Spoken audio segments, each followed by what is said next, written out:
Hey there, friends. Pastor Dave here with another weekly devotion for all the saints. Hope you're doing well this Wednesday. I want to start with a quick reading from Henry Nouwen's Bread for the Journey again. This one is on the continuing subject of the church. And he writes, "The church is a very human organization, but also the garden of God's grace.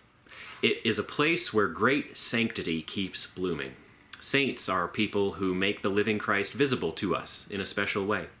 Some saints have given their lives in the service of Christ and his church. Others have spoken and written words that keep nurturing us. Some have lived heroically in difficult situations. Others have remained hidden in quiet lives of prayer and meditation. Some were prophetic voices calling for renewal. Others were spiritual strategists setting up large organizations or networks of people. Some were healthy and strong. Others were quite sick and often anxious or insecure. But all of them, in their own ways, lived in the church as in a garden where they heard God's voice calling them the beloved and where they found the courage to make Jesus the center of their lives." Saints, what do you think a saint is? I wonder if you think of yourself as a saint, even though I often refer to you as saints in these videos or when I talk to the congregation. Many of us have this image or this conception of sainthood as something that is, it's a calling for someone else. It's not for me. It's something I could never live up to. I could never aspire to. A saint is someone who has done incredible, miraculous things in their lives. It's someone who has lived such a holy and righteous life that has, separated themselves from regular, ordinary Christians like me. And I want to push back on that a little bit. I want to push back on that understanding. In fact, I do that deliberately when I refer to you as saints. I'm borrowing language that the gospel or the New Testament epistle writers used.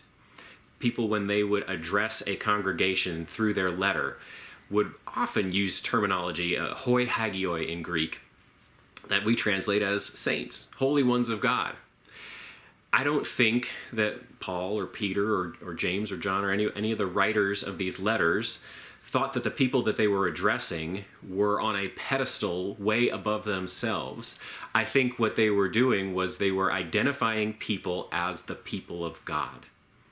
A saint is someone who is called by God. And that's at the base level, that's the simplest way to describe it. A saint is someone who belongs to God. Does that include you? Do you feel like you are within that definition of sainthood? I think what Nouwen wrote in this devotional is helpful for reminding us that the people who belong to God, the people who are called by God, have lots of different ways of living that call out, have lots of different ways of expressing their love and their service, have lots of different ways of turning their life toward God's purposes. And so maybe if you don't think it's possible that you could be a saint, maybe you should be reminded that people who serve food at food kitchens are doing God's work. People who sit down with loved ones who are suffering, who are going through a hard experience, are doing God's work. People who look through their annual budget, their finances, and decide, I can give a little bit more than I've given in the past, are doing God's work. People who go shopping at the grocery store and pick up a couple extra cans for a food drive are doing God's work. People who spend time helping a child learn a skill, learn to read, helping with a subject in school that they are struggling with, are doing God's work. And so all of these kinds of people are saints.